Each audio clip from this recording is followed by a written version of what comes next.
In this video, we're going to cover why you can scale your Facebook ads effectively, and after helping over 50 brands scale their Facebook ads, and these are just some of these results, I've identified two most common mistakes that e-commerce brand owners make.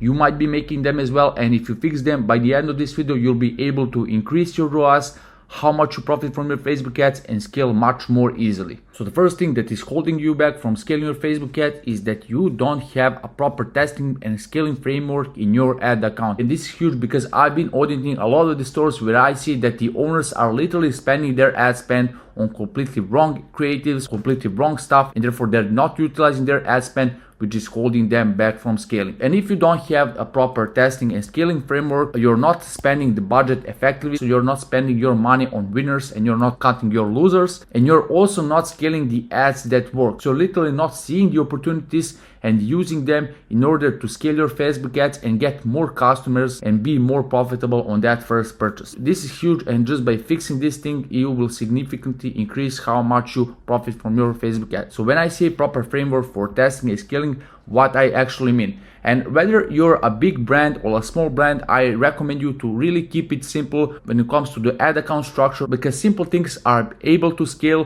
while if you complicate your stuff, it's just going to be way harder to see what works, what doesn't work, to test properly and then scale. So what I recommend you to have is to have one ABO campaign, which will be mainly for the testing, because it will give you the most control when it comes to the ad spend on each creative, and therefore you will be able to see what creatives work for your audience, for your product, for your offer, and you will be able to see what doesn't work.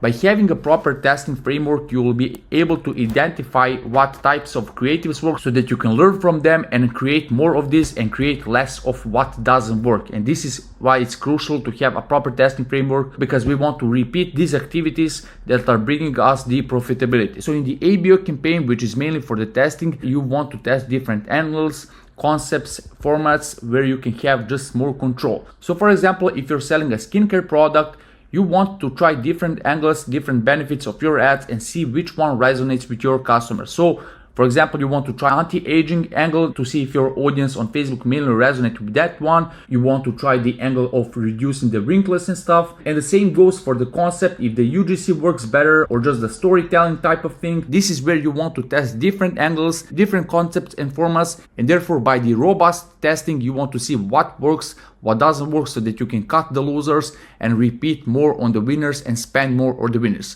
This is why the ABO campaign is very good for this. See what works exactly for your audience. So the thing is that even though this is the testing campaign, for a lot of our clients, you will see that the ABO campaign works very well even for the scaling, because if we have an ad set that works well, that is bringing money, and whenever we are increasing the ad spend, it brings more money, why wouldn't we scale it? It is called like the ABO campaign, but that doesn't mean that you cannot scale it. You should definitely use that advantage of the ad set that works well and that is able to scale so that you can increase the ad spend. Sometimes this ABO campaign will be the most spending campaign on the ad account, and we're completely fine with that because it is the one that brings the most money. So even though this is the testing campaign, you can still scale it if you see the trends of winners, and therefore you will be more profitable on your Facebook ads. This is something that we do for our clients. And by the way, if you struggle with scaling your Facebook ads, you can apply for the one-on-one consulting, where we will help you scale your Facebook ads and your whole e-commerce brand profitably. So click the link down below in the description and book a call with me to get your free strategy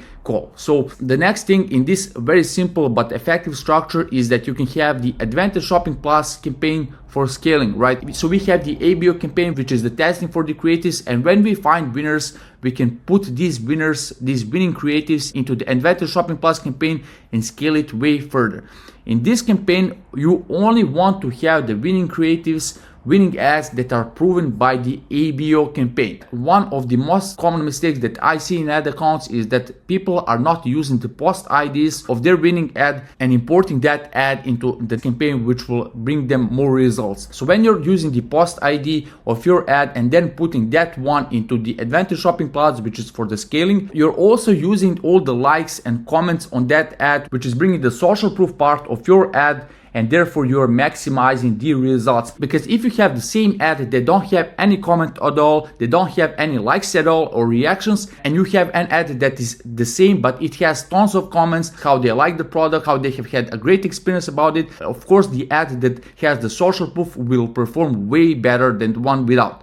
And for that reason, when you use that post ID and you put it in the Advantage Shopping Plus, this way you are scaling much more effectively and that ad will perform way better. So always make sure whenever you are putting that ad into the Advantage Shopping Plus, use that post ID, as it will help you a lot with scaling your Facebook ad. So you really need to have a simple structure, because simple things are scalable, and if you complicate things right from the start, later on when you're increasing the ad spend and how much creative output you have, you will find it just way more harder to scale. So for that reason, I highly recommend you to have this simple structure and then expand from them. For example, having 2 different Advantage Shopping Plus campaigns, one for the image, one for the videos, and so on. But improving your Facebook ad account is only one part of the whole funnel. The second mistake is also very common one, and if you fix this one, you will increase your ROAS significantly. And this mistake is that you are not optimizing your entire e-commerce funnel. So a lot of the people get stuck on being focused only on the ads performance, only on the creative outputs, and even though they might have a great creatives, great ad accounts, but if you're not optimizing your website performance, you're leaving the money on the table and therefore you cannot scale profitably. So many people actually forget that the return on the ad spend equals ads performance plus website performance. So if you also improve your website performance, for example, you increase your conversion rate,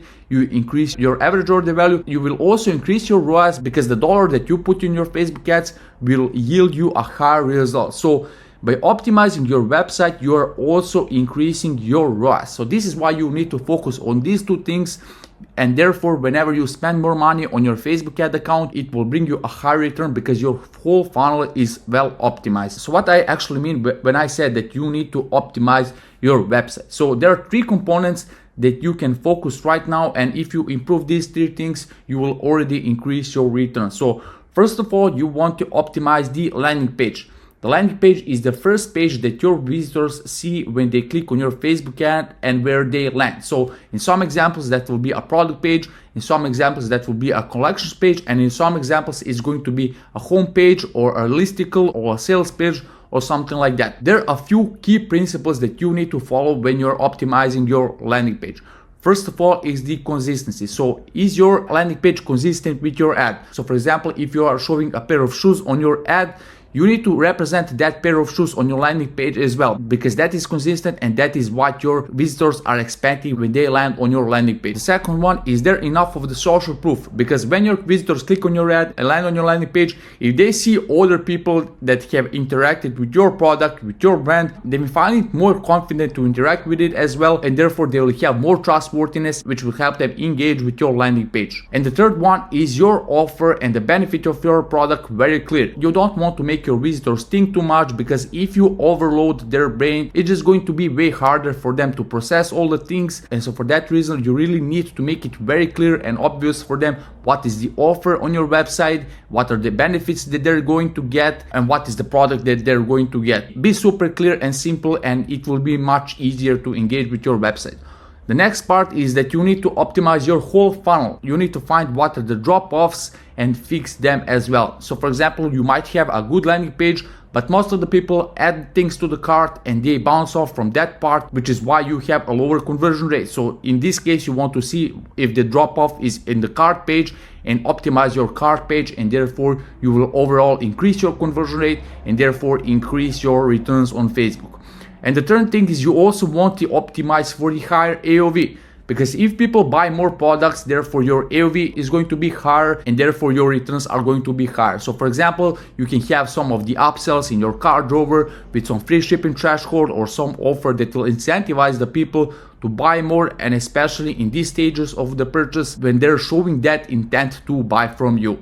So if you increase all these things and your whole funnel, you will increase your ROAS, and therefore it will be much more easier for you to scale your brands, because you're optimizing your whole funnel for the profitability and not just focusing on the Facebook ads. Always remember that your Facebook ads, even though you're running them on Facebook, they're a two-sided thing. One thing is the ads and the another one is your whole website experience, which is what you also want to optimize as well. So just fix these two things and you will significantly increase your ROAS. And if you struggle with scaling your Facebook ads and your whole e-commerce business, you can reach out to me in the link in the description and apply for the one-on-one consulting with me, where we will help you with our frameworks and system and ongoing support to scale your whole e-commerce business profitably. And if you like this video, I recommend you to watch this next video, which will also help you with generally increasing your e-commerce profitability.